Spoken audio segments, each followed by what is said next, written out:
上司兼養母，因為佢係我一手 train 出嚟嘅，所以佢啲性格同我性格係同一類人。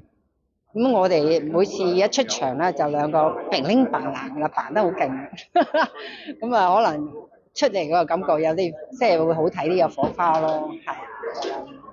咁導演點解揾我話拍做呢個角色？即係佢話我嘅氣場比較勁啲，先壓得住阿蛇咯。咁我就OK 啦，我啲氣場盡量自己培養氣場好啲咯。好開心啦！今次識咗呢個角色，因為點解啦？即係諗唔到之前睇《新聞女王1》嗰時，我又睇呢部電視劇，哇！呢部電視劇好正喎！如果我自己有份參與咧，就好好啦。咦？諗唔到《新聞女王2》我有份參與喎！